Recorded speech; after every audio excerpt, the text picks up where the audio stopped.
Se ve. Ok.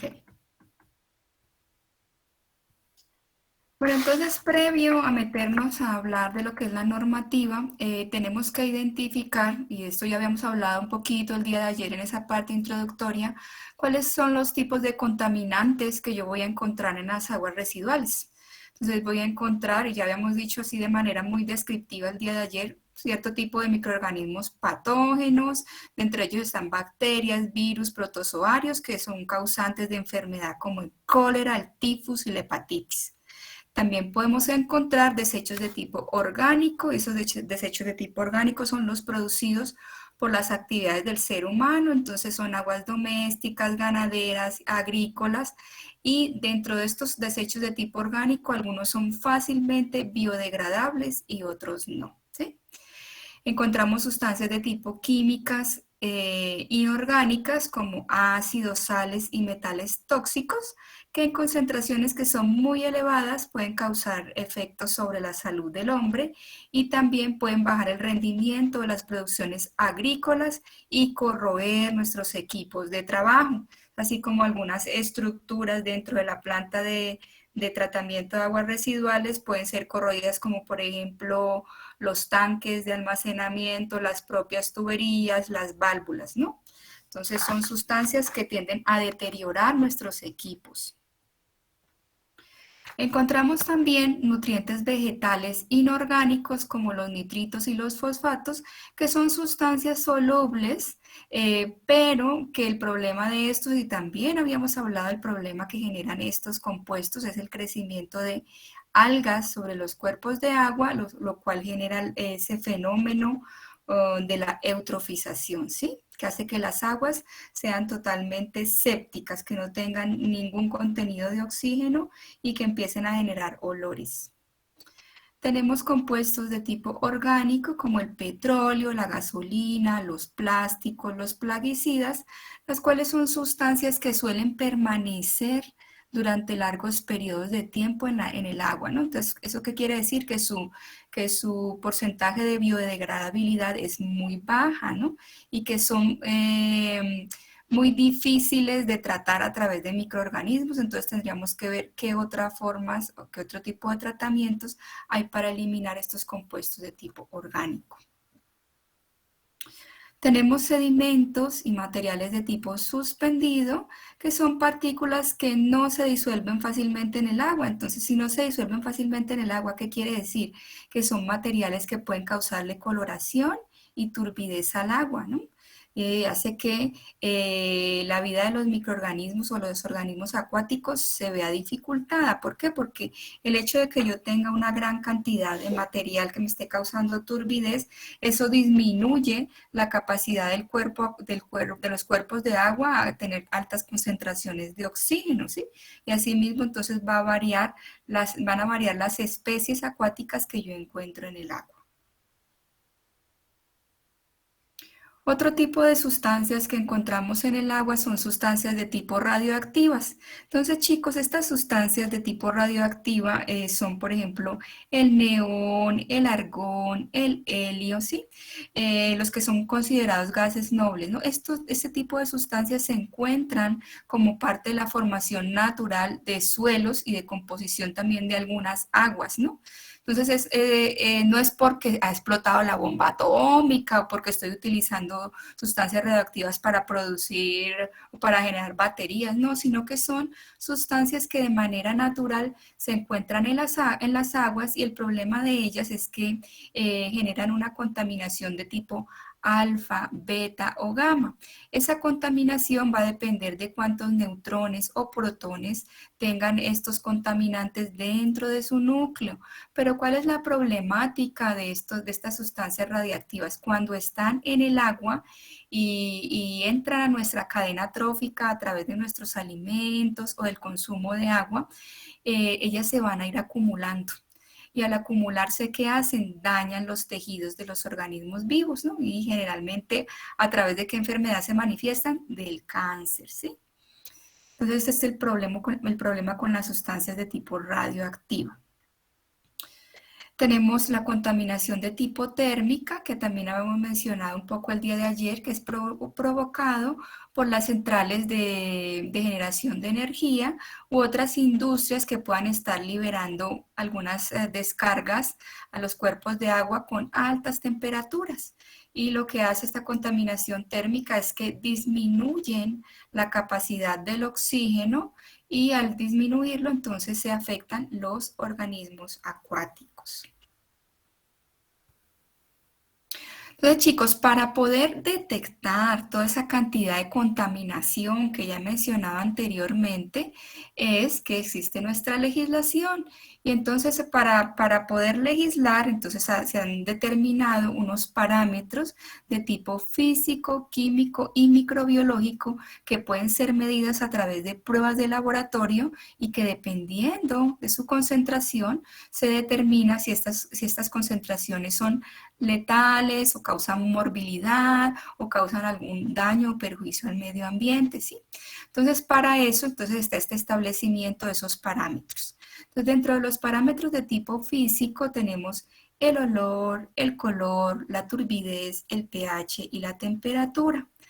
Dentro de los parámetros de tipo químico hay muchísimos más que estos que yo he mencionado aquí en la lista, pero estos son considerados por nuestra norma boliviana, por nuestra legislación, como los parámetros iniciales que yo debo medir a un cuerpo de agua para saber si ese efluente que ha caído a ese cuerpo de agua está contaminándolo o no está contaminándolo, ¿sí? Entonces ahí tenemos la DBO5, la DQO, el oxígeno disuelto, el arsénico total, cadmio, cianuro, cromo hexavalente, fosfato total, mercurio, plomo, aldrin, clordano, etcétera, etcétera. Y tenemos otros parámetros que son los parámetros de tipo microbiológico, que serían los coliformes fecales. Bueno, si hablamos de la temperatura va a depender de la capacidad de absorción de ese cuerpo de agua de la radiación solar, ¿sí? Y entonces nos encontramos que en las capas superiores del líquido va a haber una mayor temperatura que hacia niveles de la profundidad del cuerpo de agua, ¿sí? Pero ¿cuál es el problema? ¿Por qué me interesa a mí conocer la temperatura? Porque, ojo chicos, la temperatura afecta la solubilidad de sales y de gases. Entonces, ¿qué quiere decir esto? Que cuando yo voy a hacer o voy a diseñar mis estructuras de tratamiento de tratamiento, perdón, de aguas residuales, debo revisar si esa temperatura va a hacer que esos gases y esas sales se disuelvan en la propia agua y entonces se haga más difícil removerlas. Entonces, por eso es importante considerar este parámetro que es la temperatura, ¿sí? Esto de la estratificación térmica ya hablamos el día de ayer, entonces no lo voy a mencionar. Y tenemos que hay temperaturas, la temperatura del agua subterránea pues obviamente va a depender del terreno, y si va a depender del terreno entonces muy seguramente va a depender de la altura sobre el nivel del mar, y ustedes saben que dependiendo de la altura sobre el nivel del mar, asimismo las temperaturas o el clima de cierta población, ¿sí? Altura sobre el nivel del mar por encima de 2.000, 3.000 metros, casi 4.000, pues obviamente esperamos que los climas sean mucho más fríos, ¿no? Temperatura mucho menores. Entonces, asimismo, eso está relacionado con las temperaturas de las aguas subterráneas. Siguiendo con esos parámetros de tipo físico, nos encontramos con el color. El color se debe a sustancias coloreadas en suspensión o disueltas, y entonces vamos a encontrar que hay materia orgánica que procede de la descomposición de vegetales y le van a dar coloración a esas aguas, ¿sí? Entonces, si encontramos, por ejemplo, un agua residual con un bajo contenido de oxígeno y con una cierta coloración entre amarilla y marrón, pues seguramente vamos a pensar que esas aguas pueden contener hierro y manganeso, ¿sí? Y a medida que hay un cambio en el pH, ese color puede hacerse más fuerte o más débil. El sabor. El sabor puede deberse a sustancias minerales que se han disuelto en el agua. Por ejemplo, un agua que tenga un alto contenido de cloruros va a tener sabor a sal, que tenga magnesio va a tener un sabor amargo, que tenga aluminio, un sabor a tierra, si hay algas verdes azuladas, un sabor a podrido, si hay algas verdes, un sabor a hierba, ¿sí? El olor, entonces el olor es producido por la presencia de gases y sales en las aguas. Entonces hay compuestos de tipo orgánico e inorgánico que le pueden causar esa característica de olor al agua.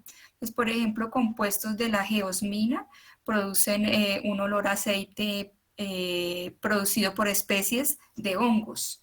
La mucidona, un olor a moho. Metilisoborneol y captanos, sulfuro de dimetilo, benceno, esos compuestos le dan un olor al agua a huevo podrido. Hay otros compuestos de tipo inorgánico como el sulfuro de hidrógeno que también le dan olor a huevo podrido y en alta concentración a moho o a olor de pantano, ¿sí? Entonces, también hay sales y minerales como el hierro, el magnesio, el zinc, los cloruros, los sulfatos, los bicarbonatos y los nitratos que producen ese olor y también un sabor salado o metálico, ¿sí? Entonces, todo esto, todo este tipo de compuestos, tratamos de eliminarlos en esos tratamientos para que no se produzca olor y para que la población que vive a los alrededores de la propia PETAR no se esté quejando, ¿no? Entonces hay otros olores procedentes también de la actividad de algas, hongos, bacterias y organismos zooplanctónicos. Entonces, si ven, hay muchos componentes de tipo orgánico, inorgánico y de tipo microbiológico que pueden generar olor a esas aguas residuales.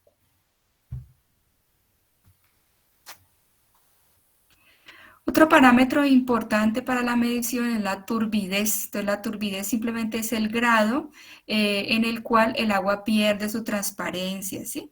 Y obviamente el hecho que exista turbidez en un agua quiere decir que hay partículas suspendidas que están produciendo esa turbidez. Tenemos el pH, que es el grado de acidez o de alcalinidad del agua, y encontramos que el pH de las aguas superficiales se encuentra en un rango entre 6.5 a 8.2 y el pH de las aguas subterráneas de 6 a 8.5.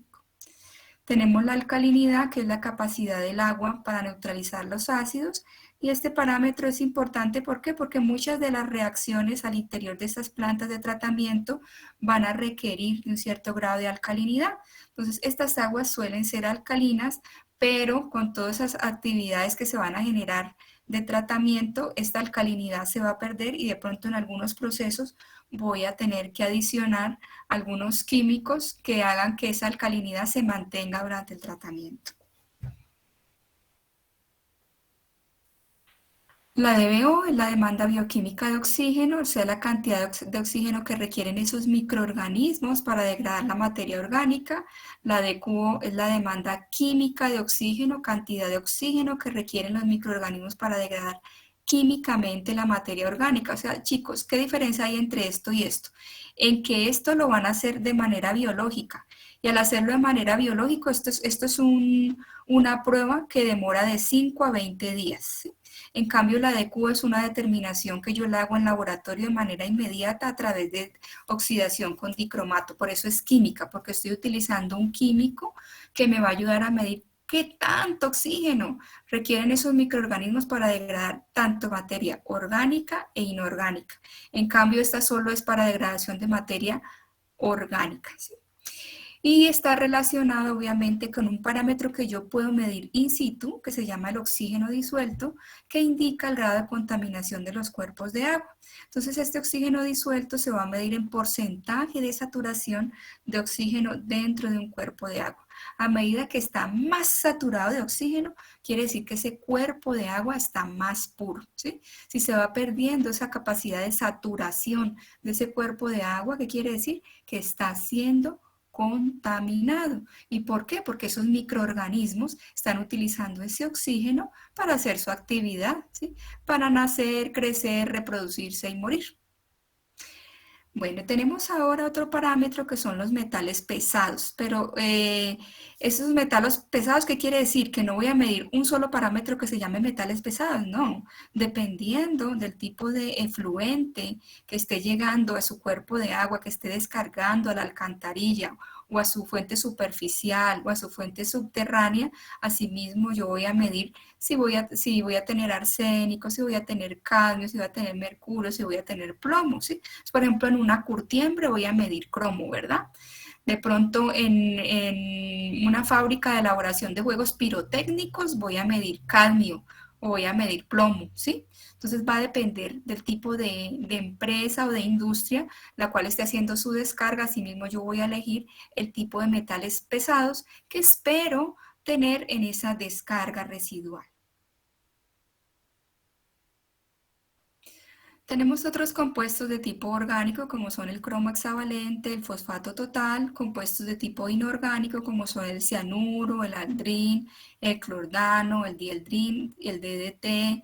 Todos estos compuestos de tipo inorgánico son utilizados para herbicidas, se me fue la otra palabra. Bueno, es utilizado también en el control de plagas de la agricultura, ¿no? Hay otro nombre, pero se me acaba de ir, pero nos quedemos aquí.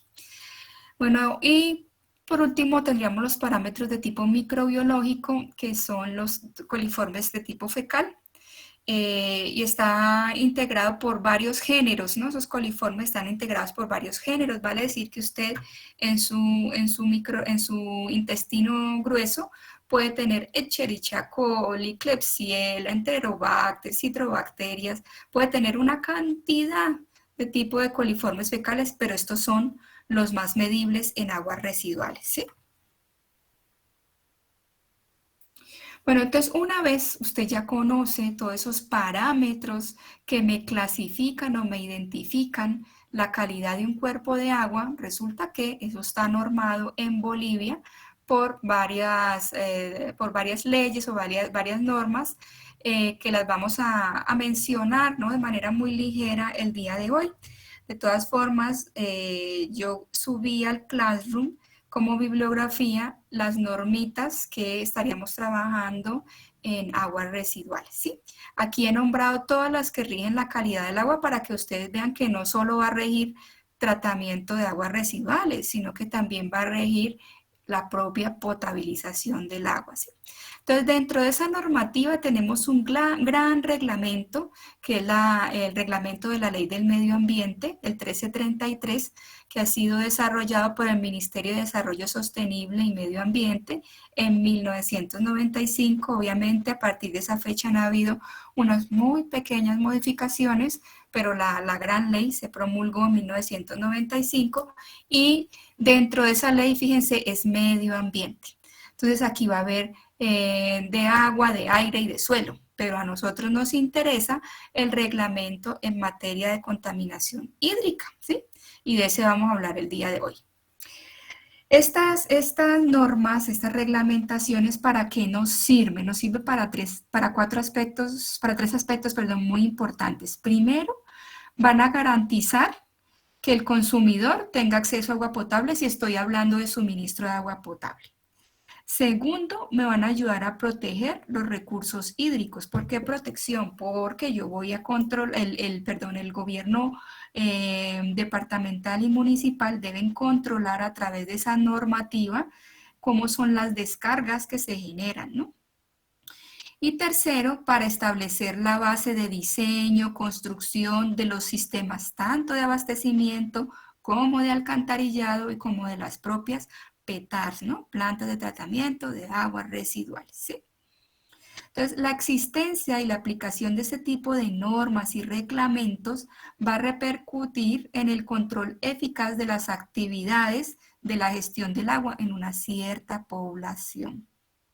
Entonces, aparte de este reglamento, tenemos lo que es la Ley de Prestación y Utilización de Servicios de Agua Potable y Alcantarillado Sanitario, que es la Ley 2066 de agua potable y alcantarillado. ¿Y qué es lo que hay en esta ley? En esta ley simplemente es cómo norma el gobierno central a las EPSAs. Entonces, cuando hablo de EPSAs, hablo de esas instituciones a nivel municipal o a nivel local que se encargan de prestarnos los servicios de agua y de alcantarillado. Y cuando estoy hablando de EPSAs en Cochabamba, estaría hablando de CEMAPA y estaría hablando de todas esas OTBs que manejan o comités de agua que manejan o administran los pozos, los manantiales, etcétera, etcétera, y que cobran una cierta tarifa por el manejo y la administración del servicio, ¿sí? Entonces esa es la ley que regula a esas entidades que administran tanto el servicio de dotación de agua como el servicio de recolección y tratamiento de las aguas residuales.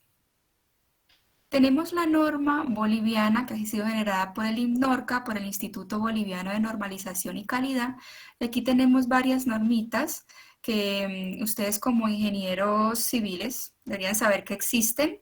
No sé si ya se las han visto en otra asignatura, pero si estamos hablando de agua potable, entonces está la NB 496 que nos indica cómo deben hacerse las tomas de muestra, la NB 512 de calidad de agua para consumo humano, la NB 689 de instalación de agua y diseño para sistemas de agua potable y nuestra NB que deberíamos aplicar, que vamos a aplicar en este curso, la NB 688, diseño para sistemas de alcantarillado. Y tendríamos, por último, el reglamento ambiental del sector manufacturero, también llamado RACIM. Entonces, en este reglamento vamos a encontrar cómo se norman esas descargas de las industrias o pequeñas empresas, llamadas pymes también, que vienen a descargar a los cuerpos de agua, ¿sí? Entonces, como indiqué inicialmente, estas normas, todo esto, se los he subido como parte de la bibliografía de clases. Bueno, pero ¿qué me dice esa ley 1333 de la cual vamos a hablar y vamos a aprender a utilizar el día de hoy?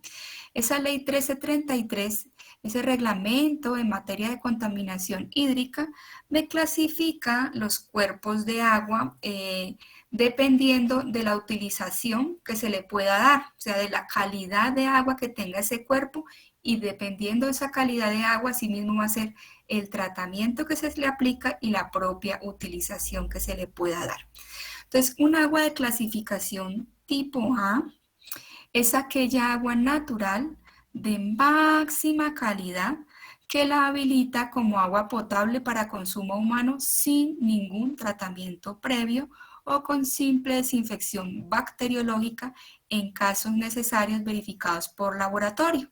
Entonces, sin tanta cháchara, ¿qué quiere decir esto? Sin tanto hablar, ¿qué quiere decir esto? Son cuerpos de agua naturales, fíjense chicos, puesto aquí una fotografía, como manantiales, galerías filtrantes, nacimientos de agua en la cordillera, que son puritos, simplemente tienen la contaminación de tipo natural que uno espera que tuviesen a unas concentraciones muy bajas, que yo puedo utilizar, las puedo habilitar para que sean utilizadas como fuente de agua para suministro humano, pero que no necesitan ningún tipo de tratamiento, sino que para prever que no vaya a tener ningún tipo de microorganismo o que se me contaminó mientras yo la estoy almacenando y distribuyendo a la población, entonces debo de adicionar un sistema de desinfección. Eso sería una clasificación tipo A.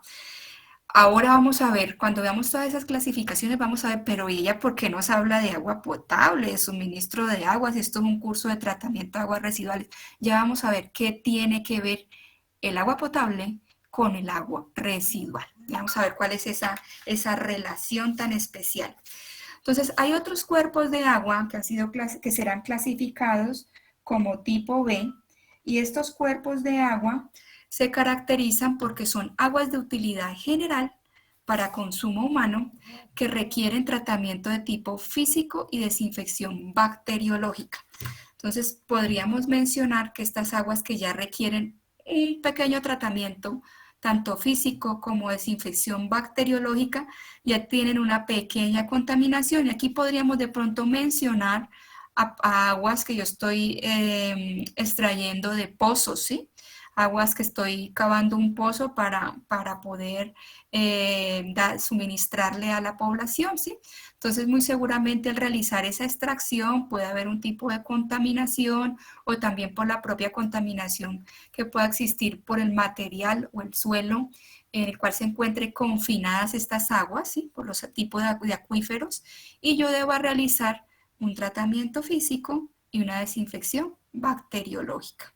O pueden ser también agüitas superficiales que sean utilizadas, por ejemplo, para abrevaderos de ganado, ya sea porcícola o ganado vacuno, y estos animalitos estén generando algún tipo de contaminación y yo requiera un tratamiento de tipo físico y una desinfección bacteriológica.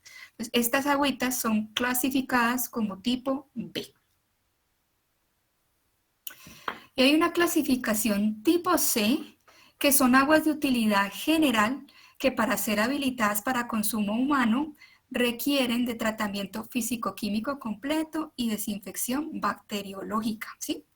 Entonces, fíjense, chicos, que podrían ser de pronto esos cuerpos de agua donde la gente va a bañarse los domingos o los sábados con su familia y entonces dentro del agua les dieron ganas de hacer chichi, se hace chichi aquí, no salen porque pues está más fresco en el agua que salir, etcétera, etcétera. Y entonces ya estas aguas para yo poderlas habilitar requieren de tratamiento físico-químico y una desinfección bacteriológica completa.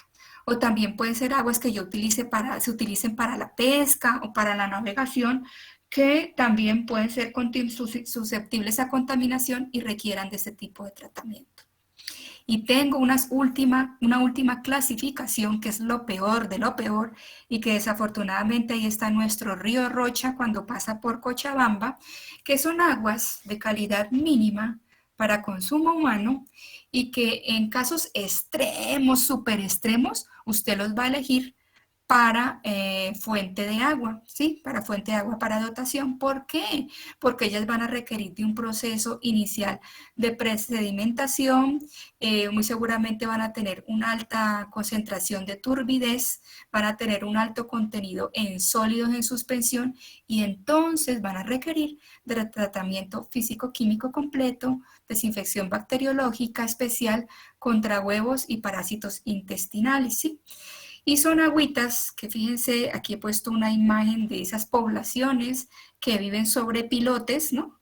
Sobre pilotes, sus construcciones son sobre pilotes y que la comunidad, por ejemplo, está haciendo todos sus desechos sobre el propio margen del río y que también están contaminadas por efluentes de tipo industrial o empresarial de pequeñas empresas, como por ejemplo generación de conservas, esos lavados de jeans que hablamos anteriormente, etcétera, etcétera, ¿sí? Entonces, como dije anteriormente, nuestro río Rocha tiene diversas clasificaciones durante el recorrido del propio río. Por allá, el río Rocha nace por allá por Sacaba, en la zona de Mailanco. En esa zonita de Mailanco, donde nace nuestro río Rocha, ahí tiene clasificación A en ciertos periodos del año, ¿sí? Vale decir que cuando es época de lluvia, la lluvia ayuda a reoxigenar y a subir los niveles de agua, hacer que se mezclen esas agüitas y que se difunda ese oxígeno disuelto en las aguas. Y entonces, en esas épocas del año, en esa zona del río, la zona de Mailanco, nuestro río Rocha se clasifica como A. Pero a medida que va pasando el tiempo, en épocas de sequía, se puede convertir en tipo C o en tipo B. A medida que transcurre o que pasa nuestro río Rocha, llega a Cochabamba, se empieza a ver impactado por muchas descargas, ¿no? Que supuestamente no se conoce quién descarga el río Rocha, pero hay muchas descargas que son determinadas y conocidas que hacen que se impacte ese río Rocha, esas descargas lleguen al río Rocha e impacten al propio río y lo clasifiquen en D. Entonces, es por eso, chicos, que yo no puedo decir, ah, esa clasificación del agua es para agua potable, a mí qué me importa si yo estoy viendo aguas residuales. No, no, no, no, no, no, no. Está totalmente ligada por las descargas contaminantes que serían tratadas como aguas residuales y que llegan a nuestros cuerpos de agua naturales y los están contaminando, ¿sí? Entonces, ¿aquí qué se esperaría? Se esperaría que los gobiernos departamentales y gobiernos municipales tomaran acciones de control y verificación de la norma y exigiesen que esas industrias que están descargando a nuestros cuerpos de agua traten sus aguas. ¿Para qué? Para que se conserve esa clasificación que ya se le ha dado al cuerpo del agua. Entonces, por eso es importante la clasificación, porque el que descarga tendría que mantener la propia clasificación que ya se le ha dado al cuerpo de agua. Esa es la importancia. Entendido esto que he dicho, chicos, ¿hay alguna pregunta al respecto antes de que veamos cómo se trabaja con esta clasificación?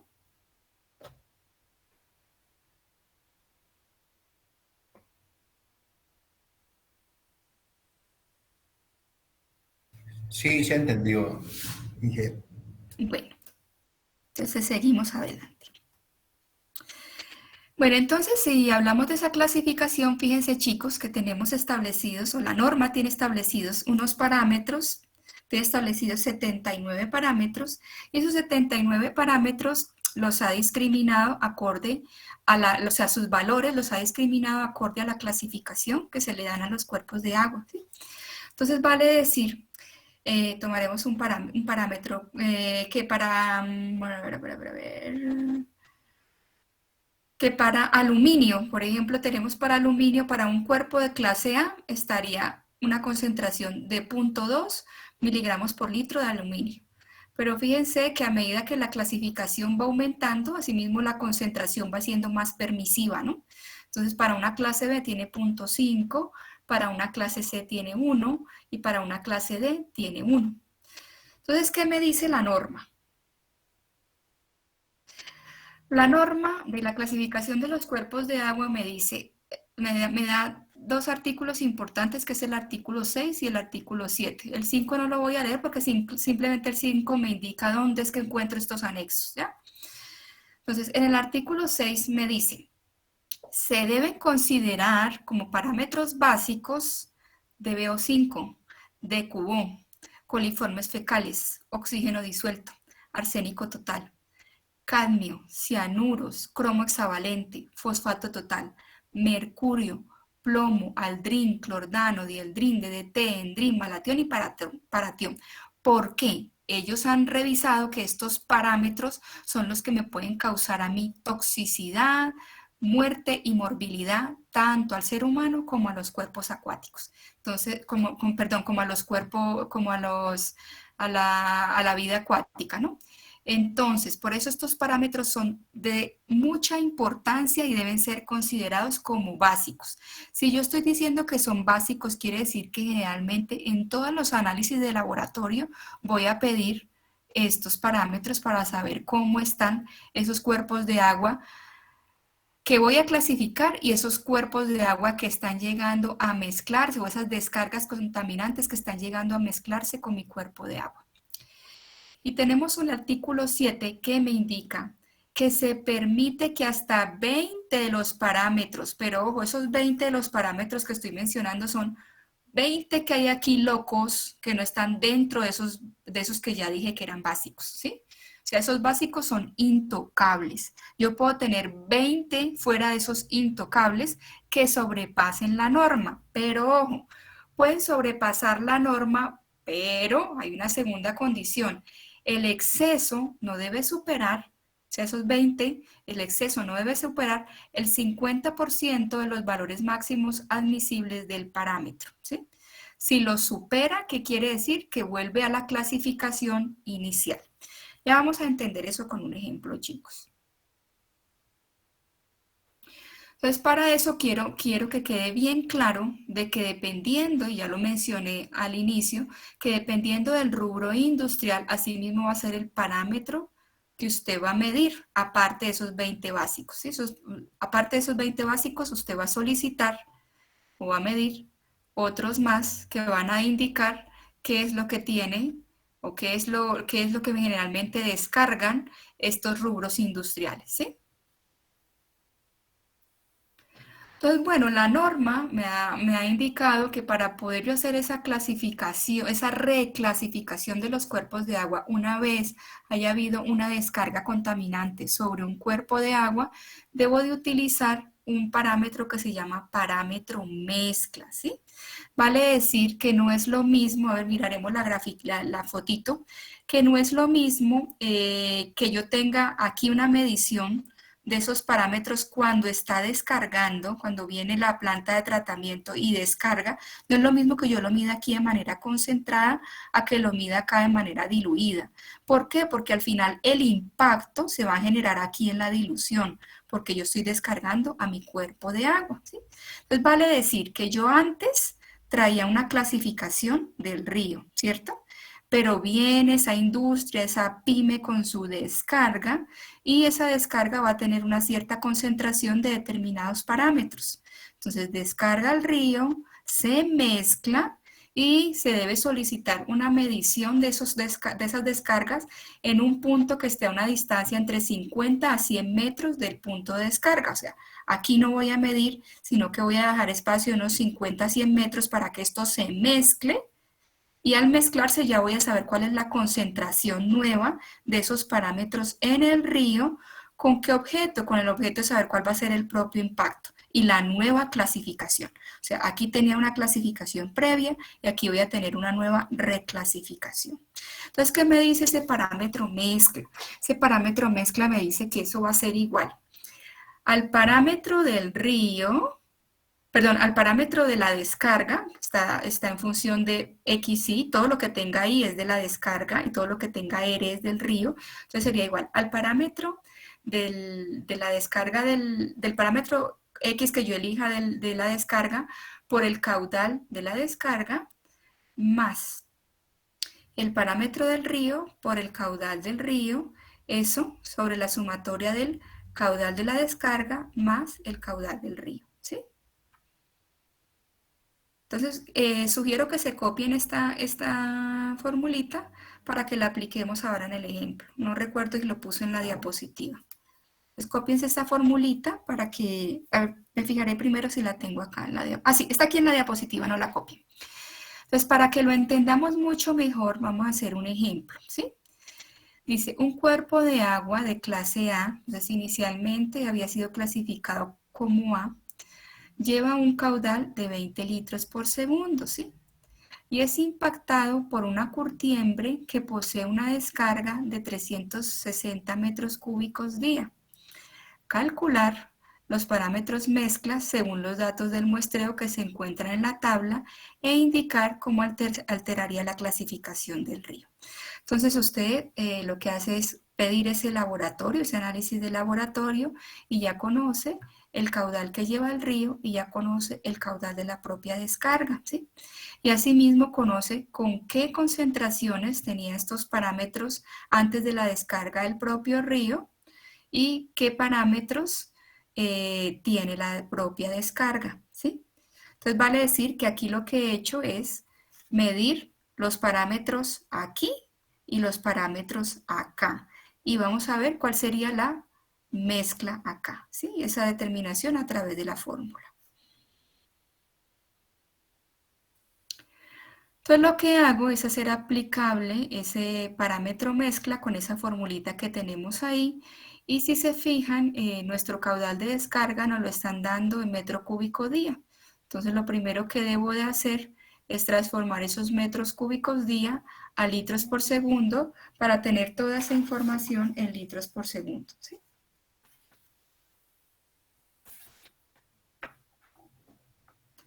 Entonces vamos calculando y encontramos que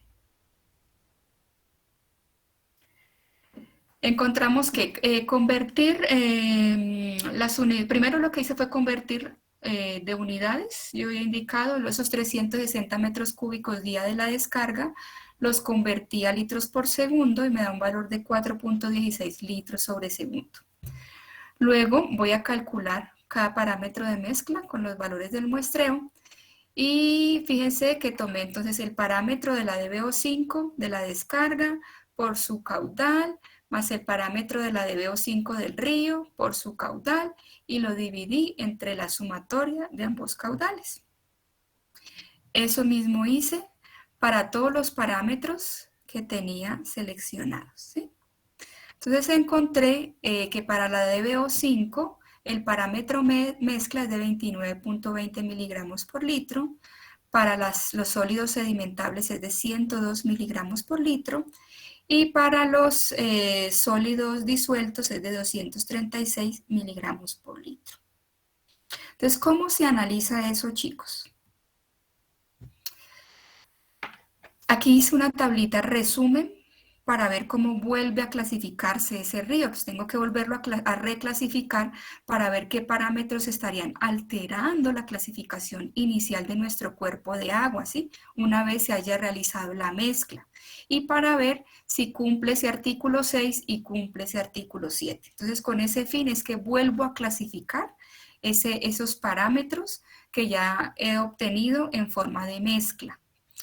Entonces, la DBO5 nos da de 29.20 miligramos por litro. Entonces, fíjense, chicos, vamos a buscar aquí DBO5. Miren, DBO5. ¿Qué valor tiene para cuerpo de clasificación A? Ustedes mismos me van a decir. ¿Cuál es el valor de la clase A para DBO5?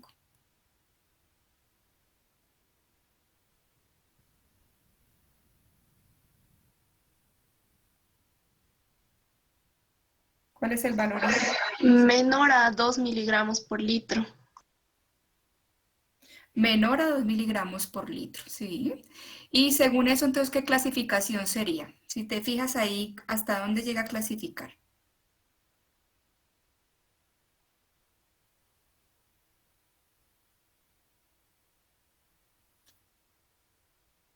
Clasificación D. Fíjate, sí, clasificación D, ¿no? Porque me da 29.20 miligramos por litro, entonces clasificación D. Entonces vámonos ahora con sólidos sedimentables. Acá abajo tenemos los sólidos sedimentables. ¿Cuál sería el valor para clasificación A?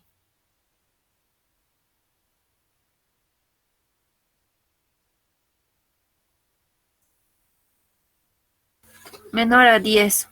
Menor a 10, ¿verdad? Y nos da 102. Entonces vale decir que fíjense que ahorita estaría clasificación D. Nos vamos ahora con sólidos sedimentables. 236 sólidos sedimentables. Un ratito, ¿dónde está disuelto? Sedimentables.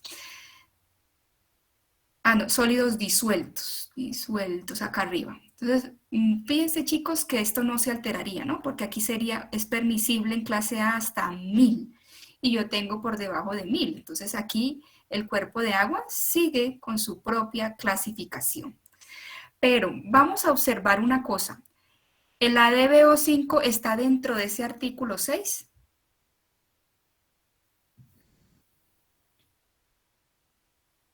Sí.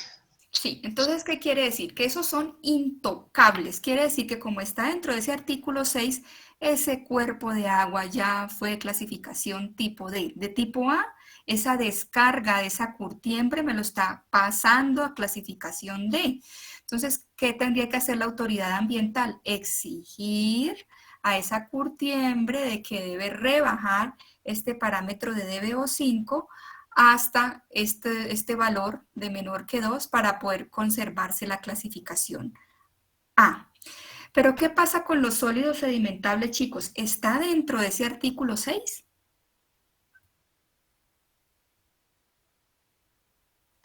No, no está. No está dentro de ese artículo 6. ¿Y qué me dice el artículo 7? Dice, yo le permito que hasta 20 de esos parámetros del cuadro se superen los valores máximos admisibles. Listo, lo superó, pero también me dice, tenga en cuenta dos cosas, que ninguno de esos 20 parámetros estén dentro de los básicos. Esto lo cumplió, pero me dice, el exceso no debe superar el 50% de los valores máximos admisibles del parámetro.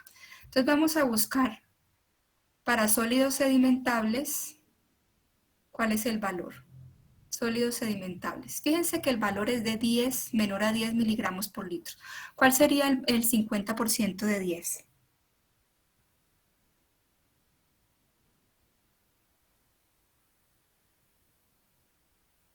Chicos, ¿cuál es la mitad de 10? ¿Cuál es el 5 50%? miligramos por litro. Eso, 5. Entonces, si este valor fuera 15, si este valor fuera 15, vale decir que esto me lo permitiría tener como clasificación A y yo tendría que simplemente eliminar esto para poder cumplir con la norma, pero no, en este sentido no lo cumple, ¿verdad?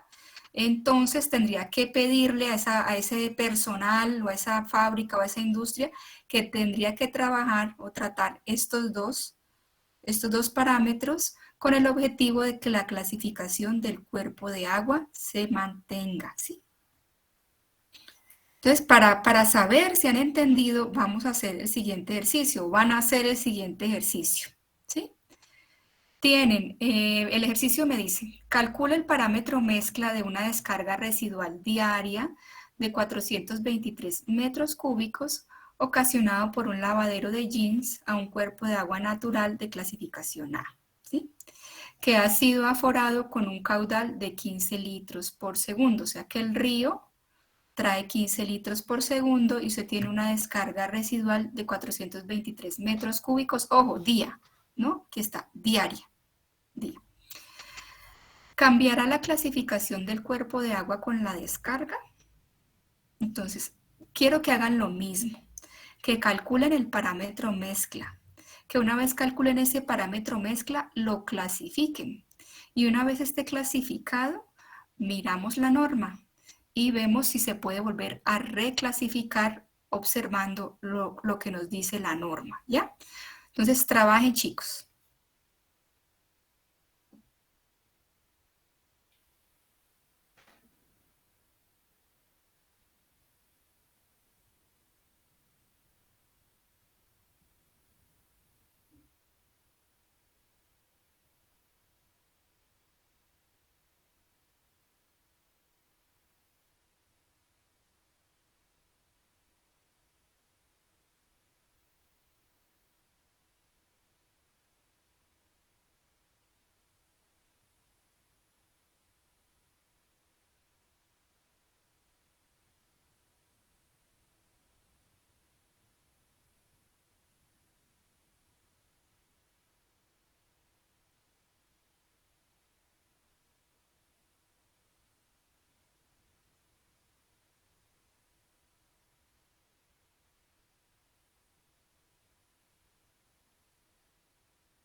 Chicos, ya deben tener los parámetros mezcla. ¿Cuánto nos da para el pH?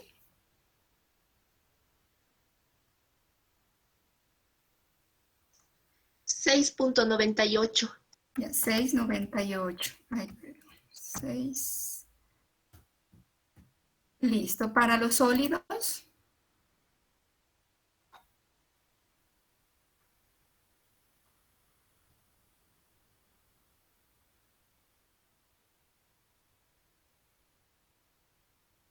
Sólidos flotantes, ¿cuánto nos da?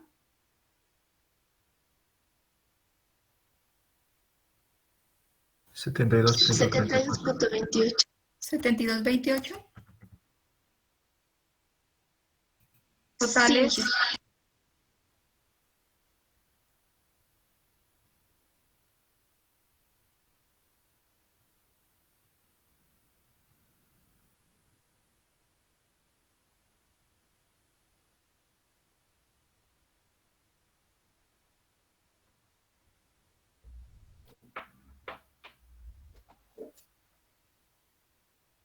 $972.26. 973. Oxígeno disuelto.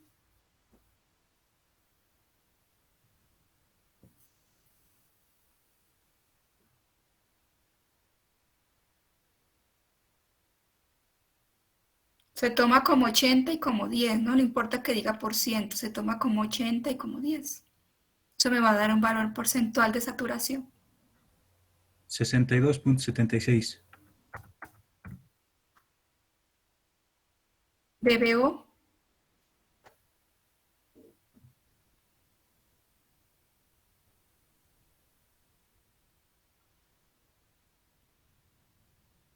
Ciento cuatro punto 17.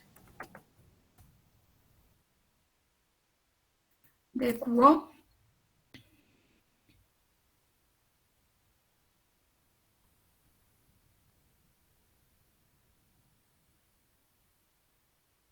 Ciento 99.25. Aluminio.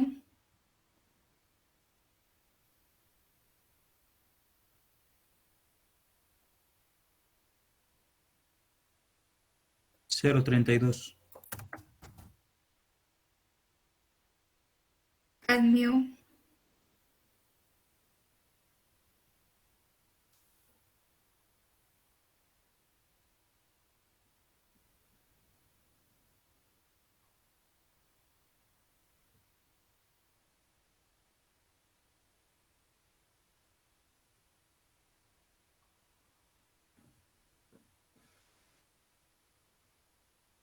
Es lo mismo cadmio, ¿no? 0.05, sí. Eso. Y el calcio.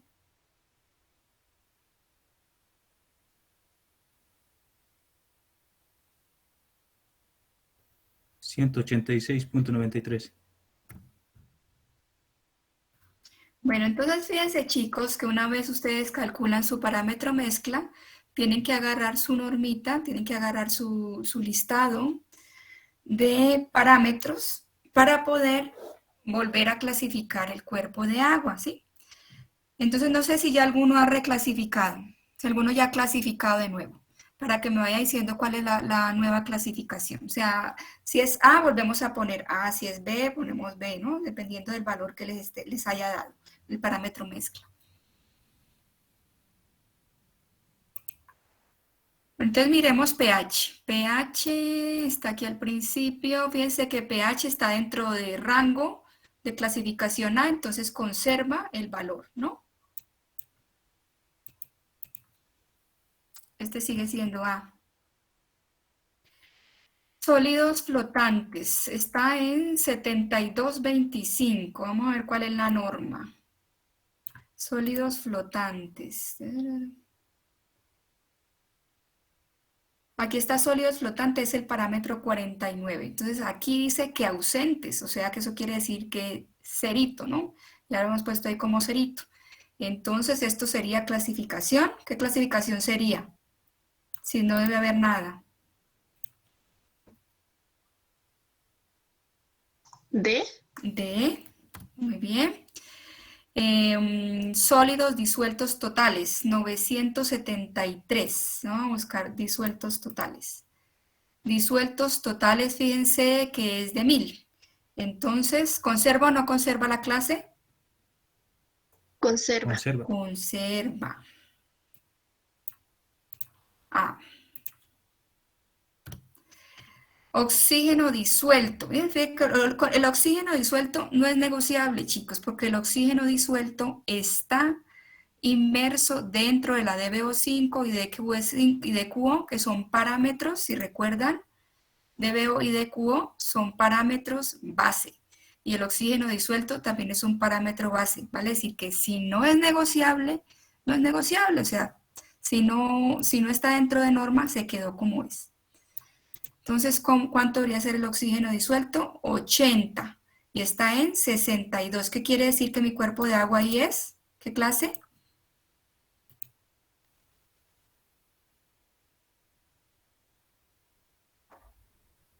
¿Qué clase es, chicos? Oxígeno disuelto.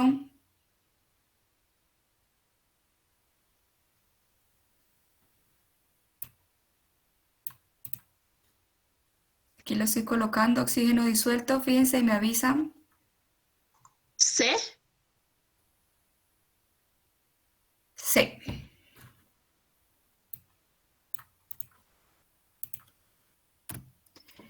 DBO5, ya sabemos que es menos de 5, entonces sigue siendo clasificación. ¿Qué clasificación sería? ¿A qué clasificación se pasa? Al D, ¿verdad? DQO, vamos a ver, DQO nos da 199. Aquí está DQO. ¿Qué clasificación vendría a ser? D. D.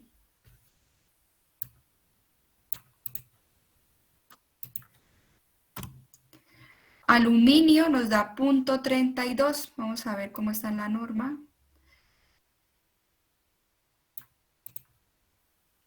Aluminio. ¿Qué clasificación sería entonces? Fíjense, aquí está aluminio.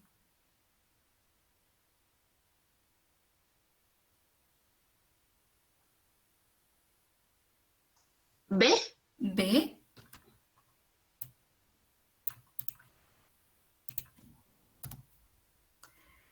Cadmio, entonces si estaba antes el del río completando A, entonces se sigue conservando A, ¿no? Porque no ha variado, entonces no hay necesidad de ver de nuevo la norma. Y calcio, vamos a ver cómo nos da. 187 es el de la mezcla. Vamos a ver cómo nos va con calcio. Acá está calcio, chicos. ¿Cuánto nos daría? ¿Qué clasificación nos daría calcio? A. A. Es 187, ¿no? A ver, calcio. Sí, A.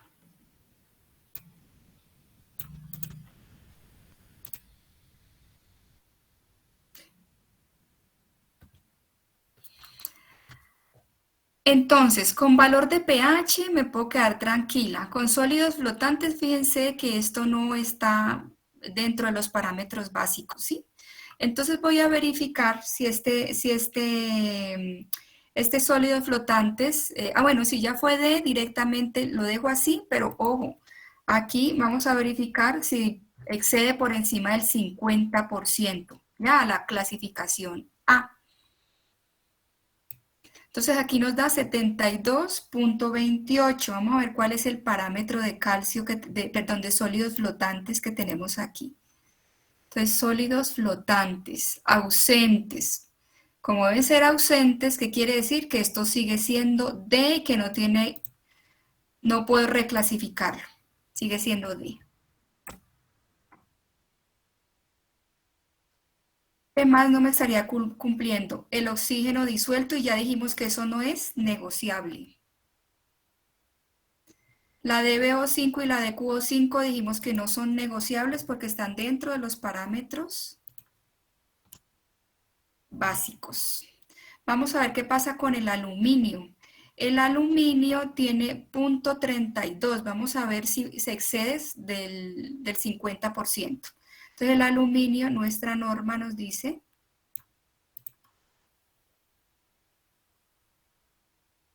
que es punto 2. ¿Cuál sería el incremento al 50% de la clasificación A? ¿Cuánto sería el valor si le estoy incrementando el 50%? Tendría que ser 0.3. Eso, 0.3. ¿Y aquí cuánto nos da? 0.32, ¿verdad? 0.32. Entonces ella sigue siendo clasificación B.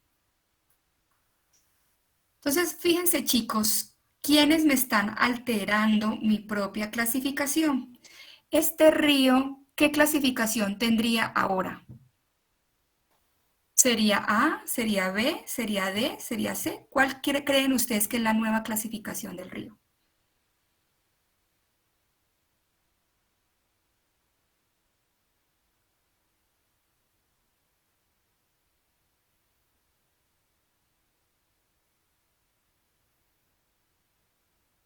¿D, Inge?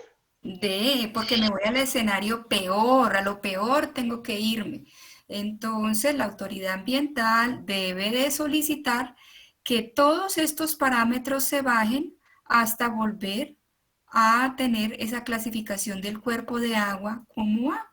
Y asimismo, usted como ingeniero, ya teniendo esto, tendría que proponerle a esa industria o a esa pyme qué tipos de tratamiento podría utilizar para poder llegar a obtener estos valores en parámetros que hagan que esa clasificación del río se conserve.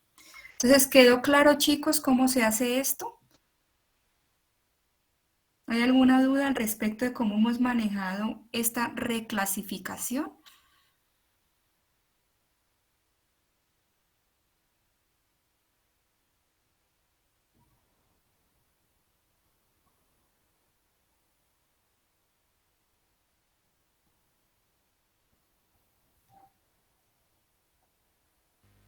Inge, los resultados podemos manejar con 2 decimales, ¿verdad?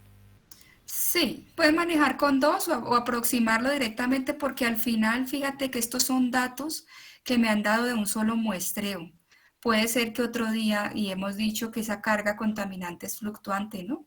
Entonces, lo importante es que el valor me lleve a la propia clasificación, ¿sí? O sea, que sea 105, que sea 104, que sea 103, está por ahí, ¿no? Simplemente es para volver a reclasificarlo y tener esa posibilidad de conocer qué contaminación tiene ese río y qué parámetros me lo están alterando, ¿sí? Y asimismo hacer la propuesta de tratamiento de esas aguas que van a ser vertidas, ya sea la fuente de agua o ya sea el alcantarillado.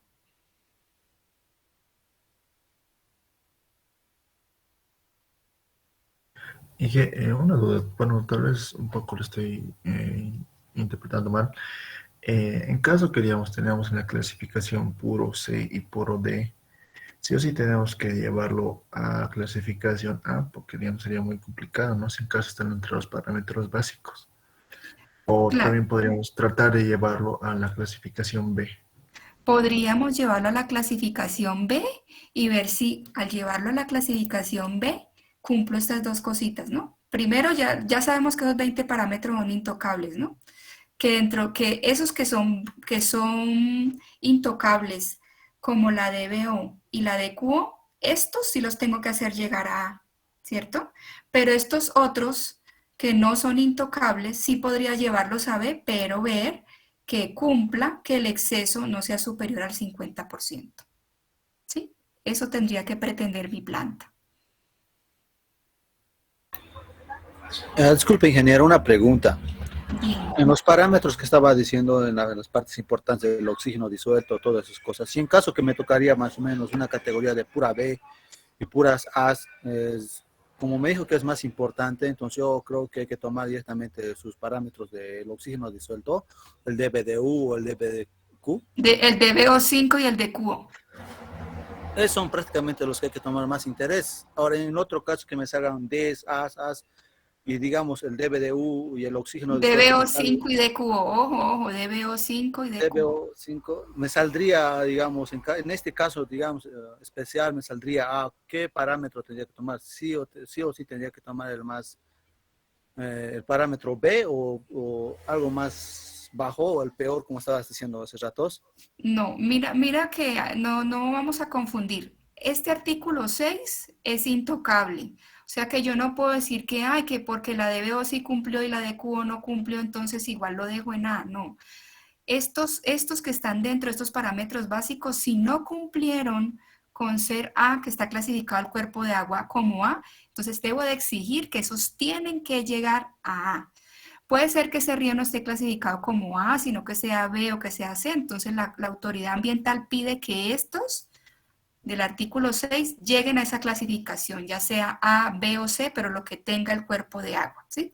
Pero ojo, si yo tengo otros 20 parámetros fuera de norma y que no están dentro de esos básicos, lo va a reclasificar al peor escenario. Vale decir que si yo tengo dentro de esos 20 parámetros el aluminio, que ya hemos visto que no es básico, y ese aluminio me lo está llevando a D, entonces ese cuerpo de agua fue D.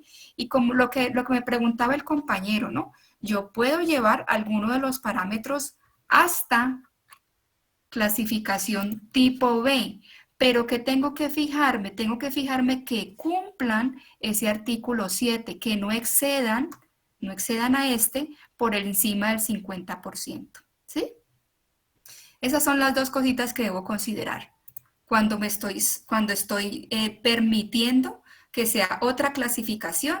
Tengo que considerar este artículo 7, que ninguno de esos parámetros esté dentro de los 20 y que el exceso no supere ¿a quién? No supere a esa clasificación que ya tenía el cuerpo de agua por encima del 50%, ¿sí?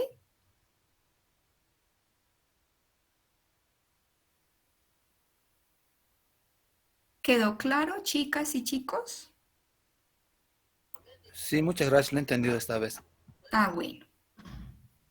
Inge, ¿qué pasaría si de todos mis parámetros la mitad, por ejemplo, es A y la otra mitad B?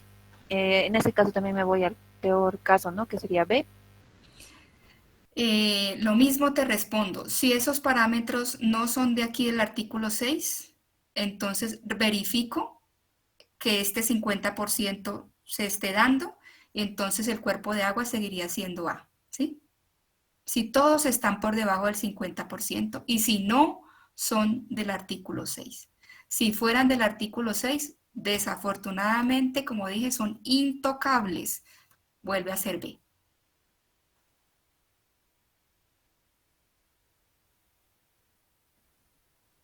Entonces ya van a ver, chicos, que van a ver algunos tratamientos cuando estemos viendo las unidades primarias, secundarias y terciarias. Van a ver algunos tratamientos que van a ir en pro de eliminación de esto o de metales o de tóxicos, ¿sí? Entonces eso es lo que yo tendría que planificar de acuerdo al laboratorio que tenga de la mezcla, ¿no? Al laboratorio y al análisis de la mezcla, ¿no? El parámetro mezcla.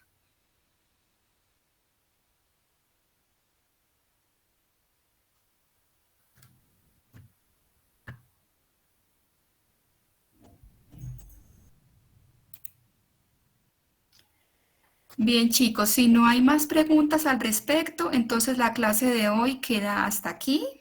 El día de mañana vamos a empezar a ver lo que son los parámetros de diseño, vamos a calcular esos parámetros de diseño, y también sugiero por favor que tengan su calculadorita y sus hojitas, o si a algunos les gusta trabajar en Excel, también podríamos hacerlo en Excel, pero que participemos, chicos. La idea es que aprendan. Yo sé que es complicado muchas veces estos temas de cálculos o de diseños manejarlos vía virtual, pero tenemos que aprender a hacerlo, ¿ya? No es imposible, nos vamos a ir acostumbrando. Eso es todo, chicos. No sé si hay alguna pregunta más antes de que nos despidamos o lo dejamos aquí ya para que nos veamos el día de mañana. Bien, chicos, entonces nos vemos el día de mañana. Que tengan buen resto de día. Hasta mañana.